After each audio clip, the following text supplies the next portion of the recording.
cánceres que tienen mayor incidencia y prevalencia a nivel mundial.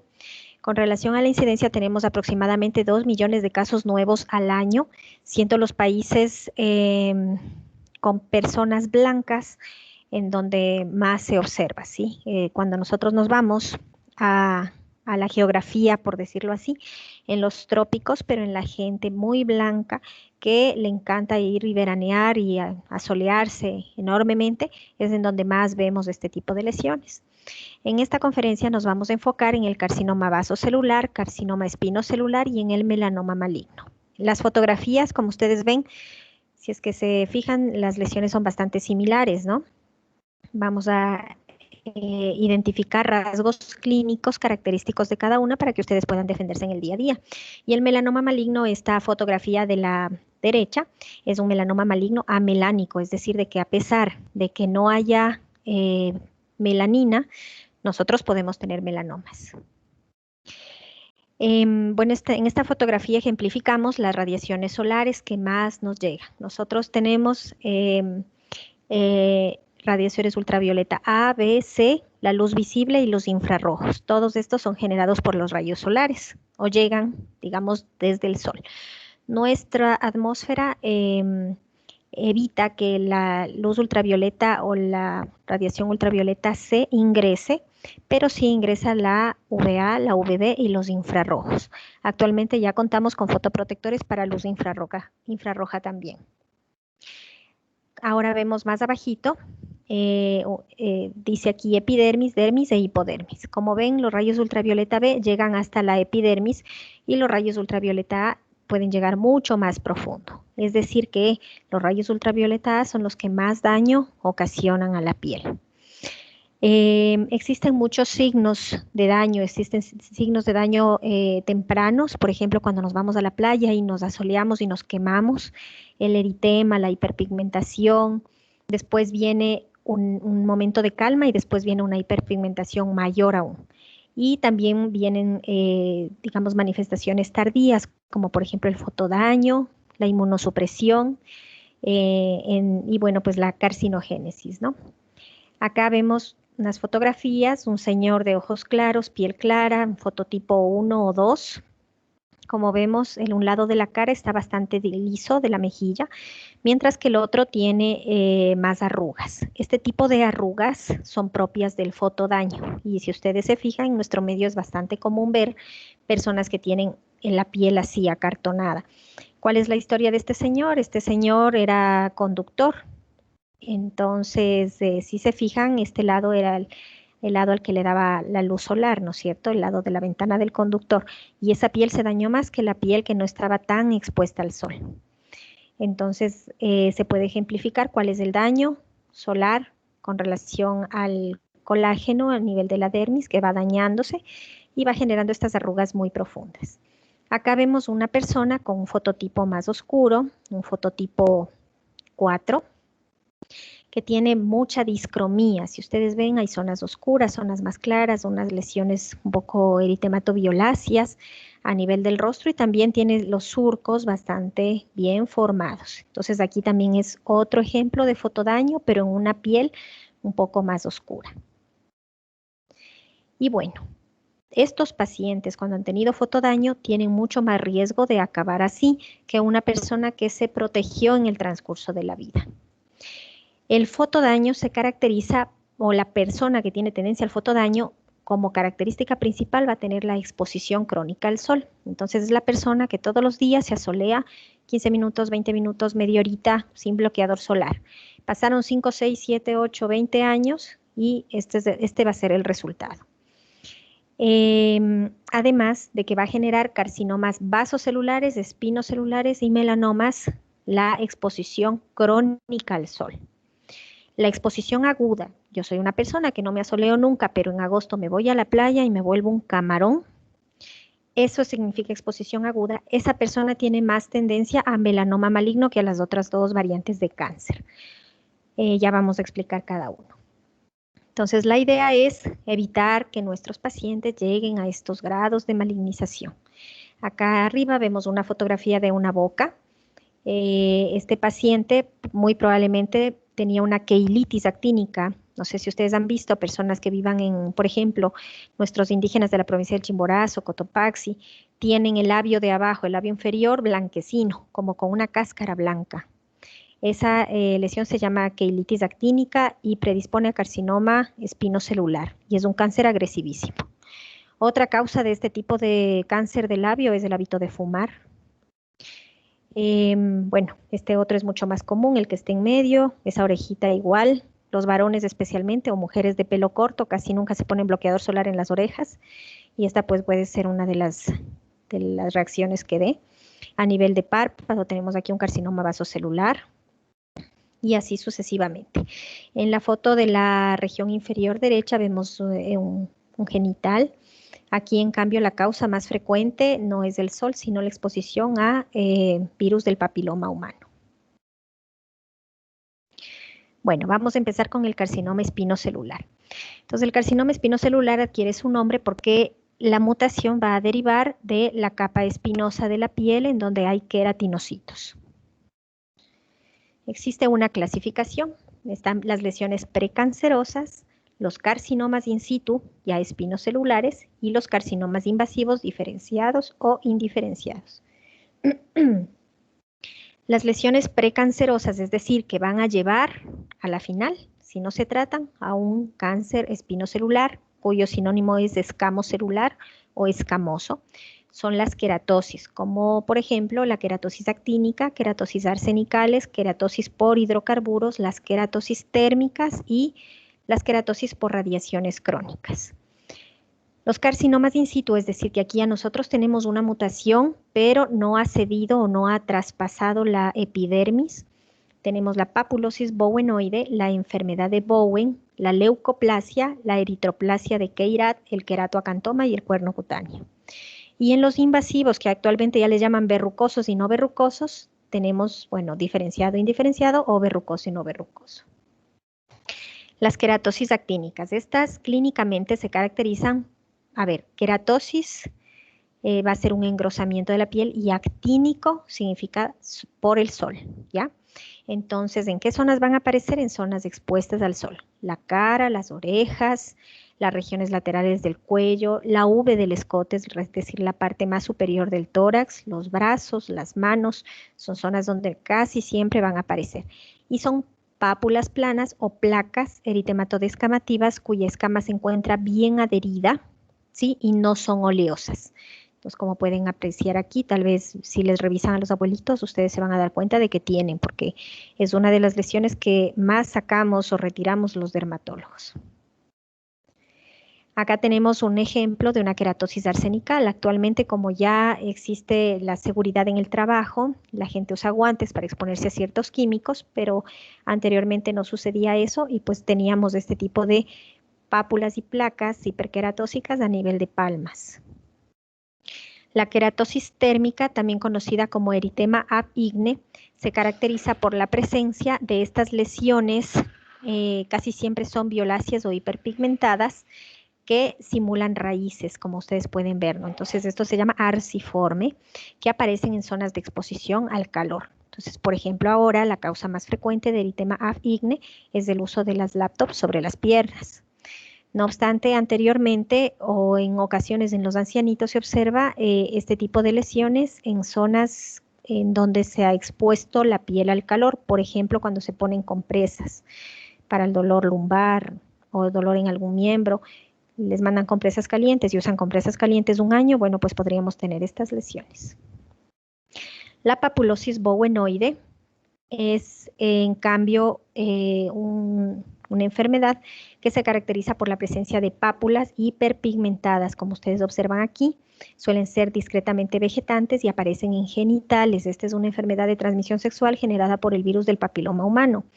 ¿Cuáles son las variantes de virus de papiloma humano que generan esta entidad? El HPV 16, el 18, el 33 y el 6. Casi siempre más el 16 y recuerden de que este tiene alto poder oncogénico, por lo tanto se considera una lesión precancerosa. Muy confundida con lesiones, o sea, como lunares, casi siempre esa es la confusión que hay, que el paciente refiere tener lunares a nivel genital que han aparecido con el transcurso de los años. La leucoplasia es una placa blanquecina que no se va a remover, ¿sí? Y puede tener un halo eritematoso alrededor. Aparece a nivel de mucosa, casi siempre mucosa oral. Dentro de las causas están el hábito de fumar, el uso de chicles para controlar el mal olor de la boca. Esas son las causas más frecuentes. Y actualmente también el HPV, especialmente el 16 y el 18. La enfermedad de Bowen. La enfermedad de Bowen es también una lesión ya considerada un carcinoma in situ, en donde vamos a observar una placa eritematosa que puede tener también descamación en su superficie, en ocasiones se acompaña de prurito y puede aparecer en cualquier parte del cuerpo, ¿sí? Tanto en zonas fotoexpuestas como en áreas no fotoexpuestas. El queratoacantoma es una lesión considerada un carcinoma in situ, que se caracteriza por la presencia de una pápula o nódulo, porque puede llegar a medir hasta más de 1 centímetro, crateriforme, y en el centro está cubierto por una escama hiperqueratósica bien adherida. El cuerno cutáneo se considera un patrón de reacción y se caracteriza por la presencia de una lesión filiforme e hiperqueratósica que crece de forma vertical, ¿sí? O sea, hacia afuera y hacia adentro. Cuando vemos la base muy eritematosa significa que tiene mucha actividad, es decir, de que posiblemente está infiltrando mucho más. En estas lesiones ya vamos a ver el tratamiento posteriormente. La eritroplasia de Keira, también generada por el HPV, tanto el 8 como el 16, se caracteriza por una placa enantematosa que puede tender a la ulceración, es decir, puede sangrar fácilmente. Se caracteriza dentro de sus síntomas por la presencia de ardor y el crecimiento es lento. O sea, el paciente refiere presentar esta lesión varios meses o varios años. Ahora ya vamos a las fases invasivas de este carcinoma, el carcinoma espinocelular invasivo, que se diferenciaba o se dividía, perdón, en diferenciado e indiferenciado. El diferenciado se caracteriza por ser un tumor de bordes bien definidos, casi siempre cubiertos, o sea, no tienen tejido de granulación, aunque ocasionalmente podría ulcerarse, mientras que en el indiferenciado podemos observar una lesión de aspecto tumoral, de bordes bien definidos, pero que tiende a la ulceración o se cubre con tejido de granulación. Mientras más indiferenciado el tumor, más agresivo es. Así que, bueno, pues estas fotografías ejemplifican ya pacientes en estadios más severos. El carcinoma espinocelular sí puede metastizar. Metastiza primero a ganglios, a pulmón, y puede tener un crecimiento vertical agresivo generando fracturas también, como en el caso de aquí, por ejemplo, en esta manito, podemos tener una fractura por metástasis ósea. Recordarles también de que cuando aparecen mucosas es de mucho cuidado. Casi siempre los pacientes llevan exéresis amplias de lesiones con vaciamiento ganglionar. Es, como les había comentado, la causa más frecuente de cáncer de cabeza y cuello actualmente. ¿Alguna pregunta hasta ahí de estos tumores? Luego vamos a hablar ya con profundidad de los tratamientos.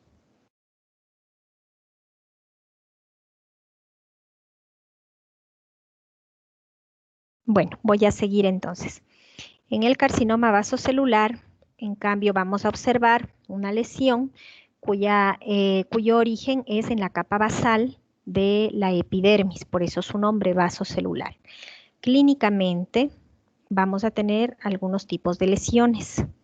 Estas todas son presentaciones. La forma más frecuente es la forma nodular, en donde vamos a observar una lesión de aspecto tumoral traslúcida. ¿Qué significa esto? Que cuando vemos es como que la lesión es discretamente transparente y la podemos observar hacia adentro, ¿no? Eso es traslúcido, de bordes bien definidos y suele contener telangiectasias en su interior. Esa es la característica más importante y que nos va a ayudar a diferenciar de las lesiones del carcinoma espinocelular. Esta lesión puede ulcerarse, es decir, se genera una úlcera, puede ser central y el nombre que adquiere es carcinoma vasocelular Ulcus rodens, cuando se ulcera en el centro. Casi siempre empieza como nódulo y de ahí se puede ulcerar. Evidentemente, un Ulcus rodens es mucho más agresivo que una lesión nodular sin esta característica. El carcinoma vasocelular superficial tiene crecimiento más horizontal que vertical, como podemos observar en la fotografía. Se caracteriza por una placa de bordes translúcidos. A la dermatoscopía sí podríamos observar las telangiectasias muy superficiales. Esta lesión es de crecimiento lento y es asintomática. El carcinoma vasocelular cicatricial, como su nombre lo indica, impresiona una cicatriz, pero el paciente les va a decir que nunca ha tenido ninguna herida en esa zona y que de repente pues le apareció. El otro nombre de este es morfeiforme o esclerodermiforme, porque parecería también una placa de esclerodermia. Los bordes siempre van a ser bien definidos, discretamente elevados, ¿sí? Y con la característica de atrofia con endurecimiento en el centro. El terebrante se caracteriza por un gran crecimiento vertical con destrucción central, es decir, es una gran ulceración con un crecimiento rápido. El fibroepitelioma de Pincus es el único carcinoma vasocelular que no va a aparecer en zonas de fotoexposición. Las otras lesiones casi siempre aparecen en la región central del rostro, como ustedes ven aquí, como es en la nariz, en las mejillas, pero en la región central, en párpados, como vimos las fotografías anteriores. El fibroepitelioma, en cambio, casi siempre va a aparecer en el tórax o en la espalda. Es una lesión de crecimiento lento, prácticamente asintomática, muy confundida con lunar. Todas las lesiones de carcinoma vasocelular pueden ulcerarse o pueden pigmentarse. Entonces ya el nombre cambia, ¿no es cierto? Por ejemplo, podría ser carcinoma vasocelular nodular pigmentado, carcinoma vasocelular superficial ulcerado, ¿sí? Va a depender, o sea, cuando vayamos a describir esta lesión tenemos que decir todo el nombre y el apellido. ¿Por qué? Porque además al aprender a diferenciarlos adecuadamente podremos valorar mejor los tratamientos que llevarían nuestros pacientes. Existen otras variantes que son variantes histopatológicas, como por ejemplo que es una imbricación del carcinoma vasocelular con el carcinoma escamoso. Y esta fue una pacientita que atendimos aquí en el Enrique Garcés. La señora había tenido en párpados un carcinoma, bueno, no se puede decir por dónde empezó, pudo haber sido un vasocelular y que después se complicó con el escamoso, se imbricaron, o al revés, con destrucción del globo ocular, como pueden observar, y después con metástasis ósea y destrucción del hueso. Esta es la tomografía de la misma señora. Bueno, aparte de eso, la señora presentó una miasis, que eso fue un hallazgo también. Si ustedes ven aquí, estas zonas blanquecinas son los gusanos que tenía dentro la señora, una señora campesina. Bueno, ahora sí los diagnósticos de los tumores de piel no melanoma, que son estos dos que acabamos de ver con todas sus variantes. Primero, el diagnóstico es clínico, o sea, debemos aprender a diferenciarlos y a sospecharlos. ¿Cómo los sospechamos? Cuando llega un paciente y dice, mire, doctor, doctora, tengo este grano o esta espinilla que no se me cura. Llevo 6 meses, llevo 1 año, llevo 3 años y no se me cura. Otra forma que el paciente les introduce a estas lesiones o a la sospecha de estas lesiones es cuando le dice, tengo este grano que a cada rato me sangra. Porque, por ejemplo, los vasos celulares, al tener vasos sanguíneos, recuerden que tienen telangiectasias en su superficie, en su interior, entonces al tener vasos sanguíneos, pues sangra con cierta facilidad. Se rasuran y se lastiman, se mueven en la cama, en la almohada, se raspan y se lastiman y sangran con facilidad. Además, son lesiones que casi siempre aparecen en zonas de fotoexposición, cara, orejas, regiones laterales del cuello, región anterior del tórax, cuero cabelludo en pacientes calvos, brazos, región de extensión de miembros superiores y además dorso de manos. Son las zonas más características, excepto los que son generados por papilomavirus humano o, como habíamos hablado en la leucoplasia, por ciertos hábitos como el hábito de fumar o el fibroepitelioma de Pincus, que son las lesiones muy específicas que no aparecerían en zonas de fotoexposición.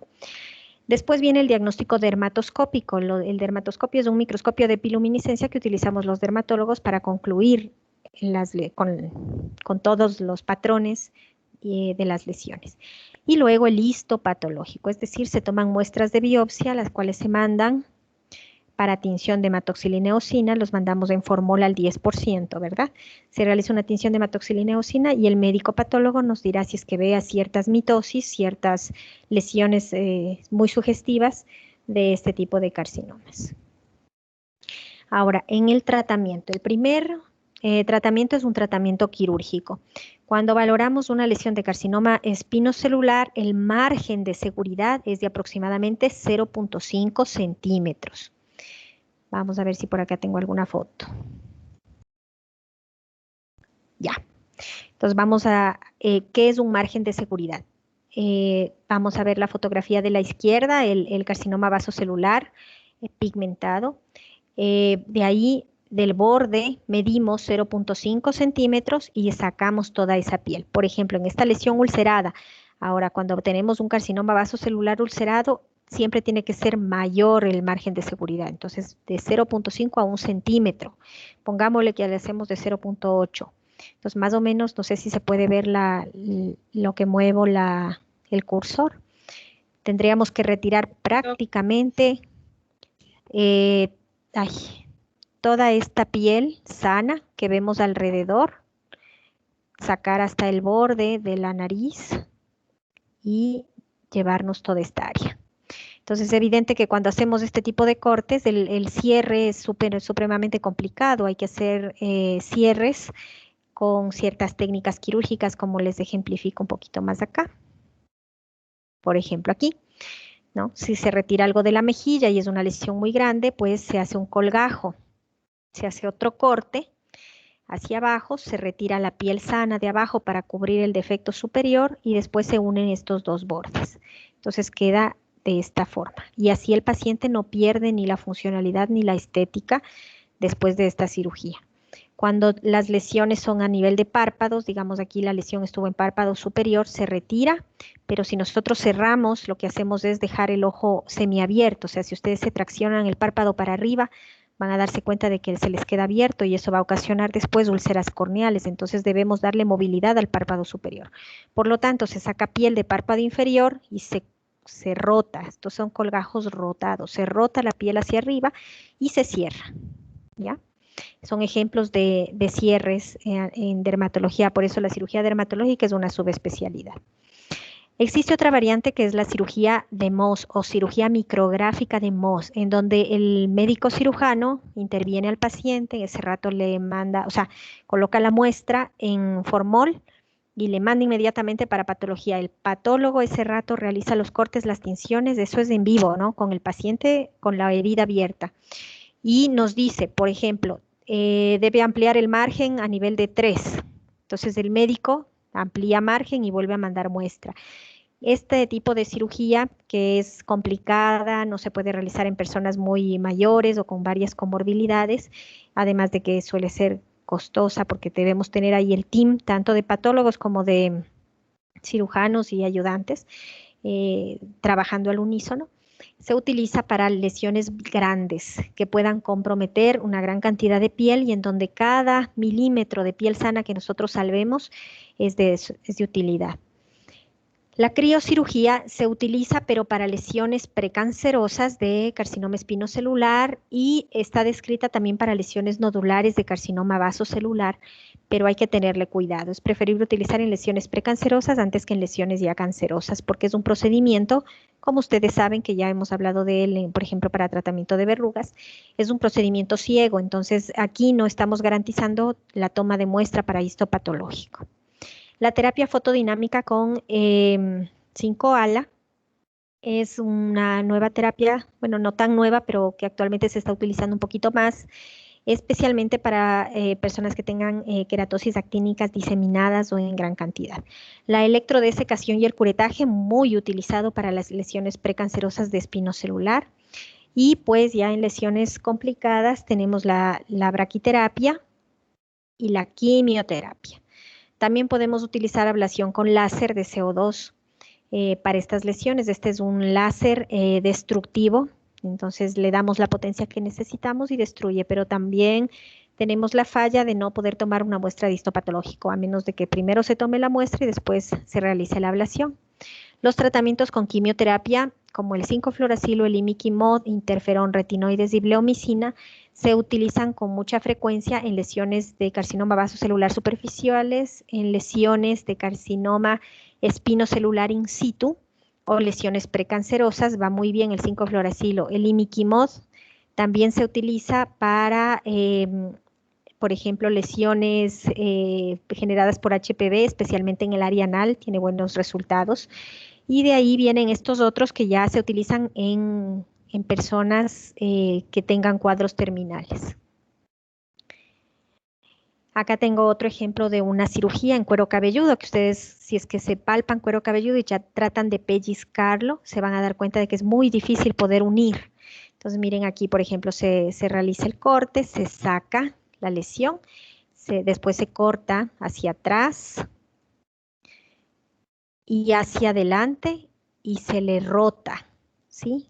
Y se dibujaría una S itálica. En boca, si nosotros sacamos este carcinoma y tratamos de cerrar, le dejamos con una microstomía, ¿no? Así que ahí lo que tenemos que hacer es retirar la lesión, se realiza otro corte hasta acá. Este triangulito que ven aquí le dicen oreja de ratón, sirve para darle más movilidad a la piel y estirarla más, ¿ya? Y de ahí se cierra y la boca le queda del tamaño normal. Además que hay que sacar por fuera esto, pero también por dentro, ¿no? Entonces hacemos una reconstrucción de la semimucosa. La oreja, como ven, la piel está pegada al cartílago, entonces el corte es un corte en cuña, como cortar un pastelito, se corta en cuña y después se une este pedazo con este. La oreja le queda un poquito más chiquita, pero retiramos la lesión. Ya, entonces ahora vamos a hablar acerca del melanoma maligno. Como su nombre lo indica, el melanoma emerge desde los melanocitos.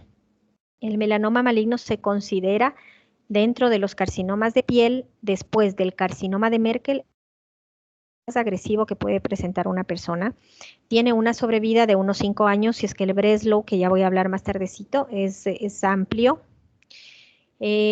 Casi siempre va a aparecer en personas después de la 4ª década de la vida, pero nosotros tenemos también melanoma maligno en niños y casi siempre es familiar. Las lesiones anteriores, los carcinomas no melanoma que vimos anteriormente, casi siempre se ven en personas adultas mayores. El carcinoma vasocelular puede aparecer igual desde la 4ª, 5ª década de la vida. El escamo celular, dependiendo de la fotoexposición que haya tenido la persona, también aproximadamente desde la 5ª década de la vida. El melanoma maligno puede derivar tanto de lunares anteriores, o sea, pueden ser nevos congénitos, es decir, una persona que nace con un lunar, pero el lunar maligniza en el transcurso del tiempo, o pueden ser lesiones de aparición de novo. Como les había mencionado anteriormente, las dos lesiones que ya vimos, los dos cánceres que vimos anteriormente, aparecen por exposición crónica o aguda al sol. El melanoma maligno, perdón, las anteriores aparecen por exposición crónica al sol. El melanoma maligno aparece por exposición tanto aguda como crónica al sol. Dentro de sus cuadros clínicos tenemos estos. En primer lugar, el léntigo maligno. El léntigo maligno aparece después de la 6ª, 7ª década de la vida. Se caracteriza por una lesión macular hiperpigmentada de color irregular, de bordes irregulares también y que casi siempre mide más de 0.6 centímetros de diámetro. Esta lesión puede aparecer en cualquier localización, pero casi siempre la vamos a observar a nivel facial. El melanoma de extensión superficial va a tener un crecimiento vertical como el anterior, pero ya con zonas de crecimiento horizontal. Es decir, aquí, por ejemplo, al lado izquierdo vemos unas áreas que son un poquito más gruesas, la piel está un poquito más engrosada, entonces hay un crecimiento vertical también y se caracteriza por ser una mácula hiperpigmentada, irregular, de color también irregular, los bordes no están bien definidos y el crecimiento puede ser tanto acelerado, es decir, en 6 meses me creció, o puede ser lento de varios años. El melanoma acral y es muy importante recordarlo porque el melanoma acral aparece más en la población latina. O sea, si nosotros nos fijamos de que estas lesiones se generan por la exposición a radiaciones solares, pues las personas blancas que viven en el Ecuador deberían tener en su mayoría cáncer de piel, ¿verdad? Pero nosotros felizmente tenemos, los latinos, y me refiero a la población ecuatoriana, tenemos un gen que nos protege de melanoma. Y los melanomas que más se operan aquí en Ecuador, la mayoría son acrales.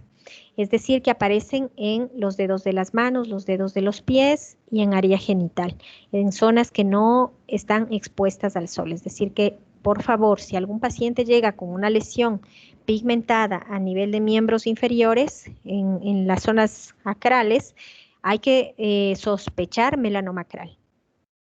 El melanoma nodular, este es el más agresivo, se caracteriza por la presencia de un tumor en forma de pápula o nódulo, es decir, ya con crecimiento horizontal y suele ser supremamente agresivo. Este es el que más mortalidad. ¿Cuáles son los factores de riesgo para melanoma maligno? En primer lugar, el color de piel. Los fototipos cutáneos de Fitzpatrick 1 y 2 son los que más predisponen a melanoma maligno, es decir, personas claras, blancas, de ojos azules, pelo rubio o pelirrojas, pecosas, son los que pueden tener más riesgo. Antecedentes patológicos familiares de primer grado de melanoma o múltiples tumores. Entonces, familias con un historial de tumoraciones, importante valorar este tipo de mutaciones, cuyas mutaciones van hacia los genes CDKN2A y CDK4, aunque se han descubierto también ya otras mutaciones, como por ejemplo del gen RAS. Los antecedentes personales de melanoma. Si una persona ya tuvo melanoma, tiene 10 veces más riesgo de presentar otra lesión en los siguientes 2 años luego del diagnóstico. Así que son pacientes que deben estar constantemente en controles. El diagnóstico de melanoma entonces es diagnóstico clínico, primero la sospecha, ¿verdad? Importante mencionar de que los melanocitos emergen de la cresta neural, por lo tanto, todas las zonas del cuerpo que emergen de la misma zona, o sea, de la cresta neural, tienen riesgo de melanoma. Eso es súper importante mencionarlo. Además, que si aparece un melanoma cutáneo, este va a tener un alto tropismo para esas zonas. Así que las metástasis pueden ser a ojo, casi siempre va en orden satelitosis, es decir, alrededor de la misma lesión, luego ganglios linfáticos, luego meninges y cerebro, luego pulmón y a otras zonas donde, o sea, otros órganos que también tengan emergencia de la cresta neural. El diagnóstico dermatoscópico, como ya les había mencionado anteriormente, es un aparato muy útil para nosotros. Podemos diagnosticar sin errores clínica, o sea, de forma dermatoscópica y clínica, juntando ambas cosas, hasta el 96% de lesiones. Y el histopatológico. A ver, entonces para ubicarnos con nuestros pacientes, nosotros vamos a utilizar un algoritmo que se denomina el ABCD, también hay la E en algunas bibliografías. Y es como un recurso mnemotécnico para poder identificar las lesiones con sospecha de melanoma. Entonces, vamos a hablar de la A, que es la asimetría. Si nosotros trazamos una línea de arriba hacia abajo sobre una lesión, el lado A debe ser bastante similar al lado B. Si bien es cierto, no es que los lunares están dibujados con compás, pero sí debe parecerse bastante. Si nosotros a un melanoma trazamos una línea, le trazamos una línea que lo divida de arriba hacia abajo, vamos a observar que el lado A no es igual al lado B. Tienen muchísima diferencia. Lo siguiente, los bordes. Un lunar casi siempre tiene los bordes bien definiditos, ¿no? Nosotros podemos observarlo de principio a fin y el borde va a ser completo. Mientras que en el melanoma los bordes están cortados en algunas zonas. Esto se denomina zona en regresión, o sea, es como que hubo el borde y se fue desdibujando, ¿sí? Lo siguiente, el color. Los lunares tienen un color regular. De arriba abajo, de derecha a izquierda es el mismo color, mientras que en el melanoma vamos a tener distintos colores. Tenemos unas zonas muy oscuras, muy negras, tenemos otras zonas cafés claras o a veces rosadas, tenemos áreas blancas. Aquí, por ejemplo, hay una zona que se denomina blanco azulada y cuando se ve con dermatoscopía es mucho más evidente en esta zona también. Y el diámetro, deben medir aproximadamente 0.6 centímetros los lunares. Si miden más de eso, pues juntando estas otras características, hay que sospechar en malignidad. Y la E, que no está aquí ejemplificada, es de evolución. Una lesión que ha crecido demasiado en pocos meses o que tiene lesiones satélites, es decir, como hijitos que le han salido a los lados, también es un signo de riesgo. Entonces aquí hay una foto de una dermatoscopía de un melanoma. Como pueden ver, hay glóbulos de pigmento distribuidos de forma irregular. Tenemos áreas blanquecinas que se denominan áreas blanco-azuladas, que esto es lo más característico. Zonas, miren aquí, discretamente eritematosas y el borde, como ven, inexistente en algunas zonas. Ahora, cuando nosotros mandamos la biopsia hacia el patólogo lo primero que va a buscar es el Breslow y el Clark. Anteriormente se usaba mucho el Clark, pero ya llevamos unos 10 años trabajando más con el Breslow, que es una clasificación de espesor. Entonces, el Breslow 1 es hasta 1 milímetro, de 1 a 2 milímetros de profundidad. Breslow 3 de 2 a 4 milímetros y Breslow 4 cuando tiene más de 4 milímetros. Entonces, Breslow 1, Breslow 2, Breslow 3, 4 y 5. Estas, miren, por ejemplo, aquí dice 10 años de supervivencia aproximada, ¿no es cierto?, que va a tener nuestro paciente. Con un Breslow 2 tiene una sobrevida de un 93%, pero un Breslow 4, que son solo 4 milímetros de profundidad, el paciente solo va a tener un 36% de sobrevida. Por esto les digo nuevamente de que es tan importante revisar a nuestros pacientes porque 4 milímetros es nada y es todo a la final cuando hablamos de melanoma. Esta clasificación de Breslow es la clasificación europea, esta de acá es la americana, en donde es aún menor, miren. El nivel 1 es de 0.76 milímetros, el nivel 2 es hasta 1.49, o sea, prácticamente le resta más tiempo. O sea, perdón, más longitud. Y después estos se van a clasificar tal cual como un cáncer a otro nivel, ¿no es cierto? La clasificación T. Con relación al Breslow y con relación a la ulceración. Y nosotros vamos pues clasificando a nuestro paciente. Además vemos si es que tiene ganglios. Casi siempre el paciente que está en T3, casi siempre pues ya tiene ganglios afectados. Entonces aquí se le busca el ganglio centinela y se debe también hacer vaciamiento ganglionar. Y la clasificación de metástasis, entonces pueden ver acá si es que aparece una metástasis en piel distante, si es subcutánea la metástasis o es una metástasis nodal, pulmonares, todas las demás localizaciones o cualquier localización. Conducta a seguir ante la sospecha de un melanoma. Primero, la historia clínica completa. Como vimos, los antecedentes familiares son tan importantes como los personales en este caso. En España, por ejemplo, el melanoma, existe una variante de melanoma familiar y a las personas que nacen dentro de un núcleo familiar donde hay antecedente de melanoma ya le hacen exámenes genéticos para ver la predisposición. Y también, pues ya a nuestros pacientes les vamos a preguntar la evolución de la lesión, desde cuándo tiene, se ulcera, le pica, le arde. Recuerden que casi nunca causan molestia. Exploración física completa, buscando las metástasis o buscando más lesiones, porque pueden aparecer a cualquier nivel, especialmente melanoma. La dermatoscopía, que bueno, eso ya lo realizamos nosotros, los dermatólogos, y después del estudio histopatológico. Lo ideal es hacer biopsia excisional. Las biopsias se dividen en incisionales y excisionales. Esto a nivel de todo órgano, ¿no? Próstata, pues también hay una biopsia incisional y excisional. Incisional significa que yo retiro un pequeño pedazo, una porción del órgano y mando estudio histopatológico. Excisional es que retiro todo. En este caso, en la piel, no es que retiramos toda la piel, retiramos toda la lesión tumoral. Entonces es lo mejor. Si es que es una lesión demasiado grande y que realmente necesitamos un estudio histopatológico para poder concluirla adecuadamente y saber cuánto de margen le vamos a dar. Ya como sabemos, las lesiones ulceradas llevan más margen de seguridad que las lesiones no ulceradas. O existen topografías que son especiales. Por ejemplo, en el centro del rostro vamos a formar como una H desde donde empieza la ceja en la región más interna hasta la mitad del la pupila aproximadamente, trazamos una línea recta del uno y del otro lado, y a nivel de la nariz trazamos la línea horizontal, o sea, como que fuera una H. Esa zona se considera de alto riesgo. O sea, cuando vemos ahí tumores, son tumores que pueden metastizar rápidamente. Y esto también va a depender de cómo es la irrigación en esas zonas y cómo es el drenaje linfático en esas zonas. Bueno, de ahí ya llegamos a un diagnóstico. ¿Y cuáles son las recomendaciones para la ampliación de los márgenes de seguridad? Entonces, si nosotros tenemos un Breslow menor a 1 milímetro, o sea, de 1 a 2, tenemos que ampliarnos a veces hasta 2 centímetros, fíjense, en localizaciones que sea factible.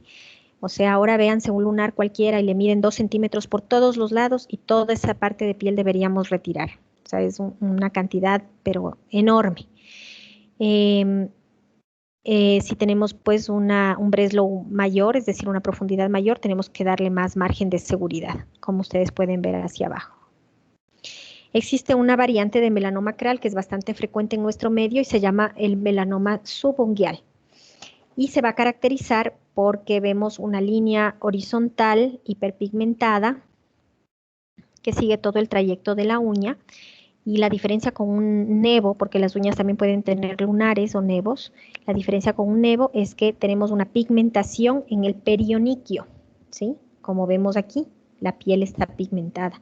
Esto se llama signo de Hutchinson. Entonces acá podemos observar una biopsia en este paciente con la exéresis prácticamente completa. No obstante, estos pacientes, de acuerdo al Breslow, cuando hay que ampliarse en el melanoma subunguial, pues nos ampliamos es con amputación. Entonces se amputa el dedo, o en el caso de ser necesario se amputa el pie, se lleva también vaciamiento ganglionar. Son pacientes que hay que hacerles ciertos exámenes que ahora les voy a mencionar. Esto es con relación a todos los melanomas. Un hemograma, la fosfatasa alcalina gamma GT deshidrogenasa láctica nos va a ayudar a dar pronósticos. Cuando está muy elevado significa que casi siempre el paciente tiene metástasis. Determinación de los marcadores, esto se puede hacer por inmunistoquímica en la lesión o también en sangre periférica. Se hace rayos X de tórax, evidentemente, porque hacia allá van una de las principales metástasis. Electrocardiograma también. Y para búsqueda de metástasis, pues en los ganglios tenemos que realizar ecografías y biopsia de ganglio centinela, tomografía para metástasis pulmonares u otras localizaciones. Ya, el tratamiento siempre va a depender de la extensión de la afectación ganglionar, la metástasis a distancia. Casi siempre lo que hacemos es combinar cirugía con radioterapia, especialmente si ya hay metástasis ganglionar.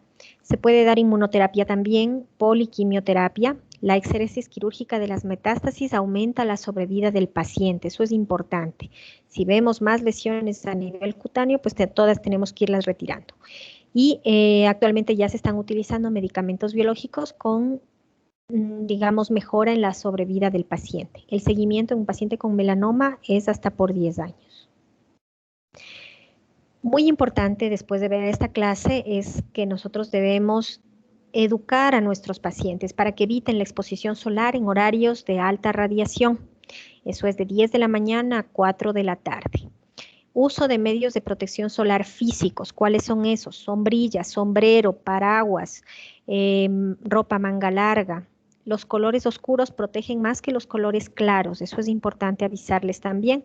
Actualmente existe ya ropa con protección UV, cortinas con protección UV o láminas para colocar en los vidrios con protección UV. Uso de fotoprotectores orgánicos e inorgánicos. Estos son los famosos bloqueadores solares. Es una pena que no podamos dar una clase solo de eso, ¿no? Pero bueno, a breves rasgos, los bloqueadores solares se dividen en orgánicos e inorgánicos. Los orgánicos se caracterizan porque la piel absorbe el producto, entonces el producto se queda en la superficie y también va hacia adentro, generando una mayor fotoprotección. Los inorgánicos, en cambio, se caracterizan por formar una capa encima de la piel. Es casi siempre el protector solar que no nos gusta, que decimos me queda blanquísimo, no, ese no me gusta. O los bloqueadores solares para niños, porque los bloqueadores solares hay que evitar utilizarlos antes de los 6 meses de edad porque hay riesgo de alergias. Imagínense si un niñito hace alergia a los 6 meses, ¿qué nos espera viviendo en un área de radiación solar intensa como es Ecuador? Entonces, los inorgánicos tienen menos fotoprotección y no se absorben. Con el agua se van fácilmente. Los orgánicos nos brindan un poco más de fotoprotección, pero no deben usarse en niños menores de 6 meses. Otra cosa importante es dentro de la educación el consumo regular de antioxidantes. ¿Cuáles no más? Por ejemplo, los carotenos, los flavonoides, el chocolate amargo, el vino tinto en personas que lo puedan tomar, el café, pero el café no ¿cómo es? Liofilizado, sino el que le decimos como de chuspa, ¿sí? El café, no el granulado, por decirlo así. El salmón, el atún son alimentos que contienen mucho antioxidante, los frutos secos.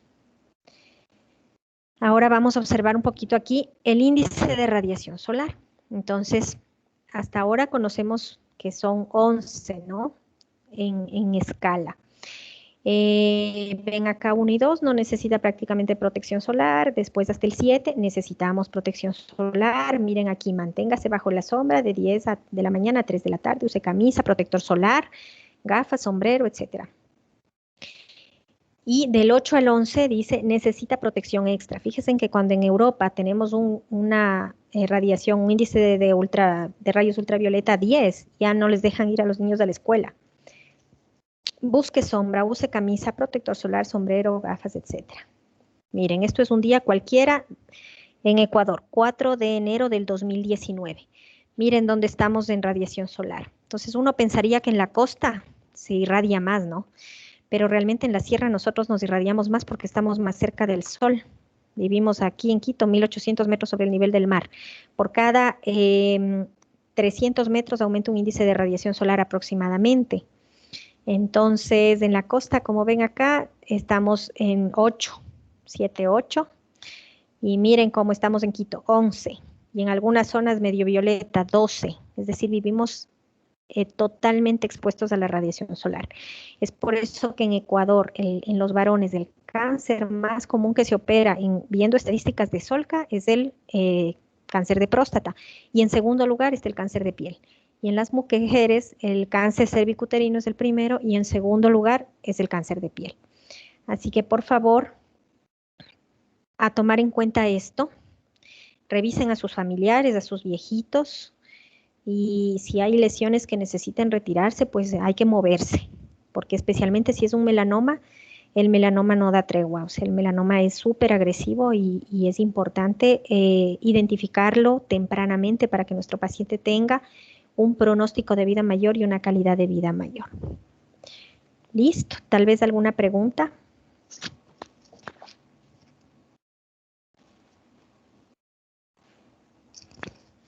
Nada, ya se durmieron. No creo que no, Doc. Ya, entonces la próxima clase vamos a incluir, ya sus compañeros me mandaron acerca de los signos dermatológicos, me faltaba un trabajo para poder subirlo y les voy a subir a lo virtual después de revisar. Incluiríamos eso más los temas que faltan que habíamos hablado con Richard. ¿Alguna pregunta, por favor? No, Doc, creo que no. Ya, La última semana sería la última, perdón, la próxima semana sería la última lección, ¿no es cierto, Doc? déjame ver, creo que sí. Permíteme un ratito. Estoy revisando en cronogramas. Sí, sí, porque yo expongo acné, rosácea, dermatitis periorificial. Después ustedes exponen alopecia areata, vitiligo y de ahí ya viene la evaluación. Tal vez ha habido algún cambio que ustedes sepan en las fechas. No, Doc, igual está como estaba antes, del 16 al 20 exámenes. Ya, nosotros tenemos aquí como fecha el 16, para que por favor puedan ustedes organizarse también y organizar las otras materias o si les preguntan sus docentes, esto pues no lo he modificado justamente para que ya sepamos todos de que el 16 tendríamos evaluación. Y de ahí trataré, bueno, ese mismo día, como ustedes saben, se evalúa y ya pueden revisar las calificaciones. El 25, perdón, No, no nada, Doc. ya.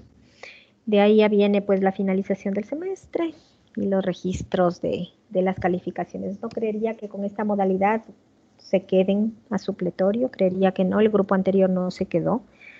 Pero bueno, aquí no es tanto la nota, chicos, sino aprender. Ustedes tuvieron una época difícil en donde no pudieron ver pacientes y yo digo en mi especialidad como en las demás, ¿no? Pero dermatología es totalmente visual. Uno aprende a identificar bien las lesiones es viendo, porque el libro les muestra el atlas la foto más linda. Como ya, o sea, nadie se pierde, ¿no? Sabemos eso y ya sabemos de qué es un carcinoma vasocelular. Pero en cambio, en la vida no siempre las lesiones son tan típicas. Entonces sí es una pena y yo creo que por eso siempre va a llevar mucho más esfuerzo el estudiar así. Traten en dermatología al menos de ver mucho atlas, ver fotos de enfermedades y tratar de diagnosticar. Hacer ese ejercicio de fotodiagnóstico nos va a ayudar para que cuando ustedes ya estén en la vida profesional, pues puedan defenderse. Bueno, entonces ya nos vemos la próxima semana. Asimismo, si ustedes no tienen problema, puede ser a la 1 de la tarde del jueves. Y como ven, la clase mía demora exactamente 1 horita. Bueno, que tengan una linda tarde, cuídense mucho. Doc, ¿Sí? Gracias, Doc. De nada. buenas noches, Doc. Disculpe una pregunta. Me tocó la primera lección y esa vez tuve problemas con mi internet y no me pude conectar pronto y tengo 0. No sé si hay alguna Ya. posibilidad de recuperar esa nota. Sí, bueno, puede ser. Escríbeme en la semana y te hago o sea, te pongo preguntas para que también puedas participar. Listo, Doc. Gracias. Bueno, hasta luego, chicos. Pasen bonitos. Chau, chau. Ya, hasta luego, doctor. Hasta luego, Doc. Gracias.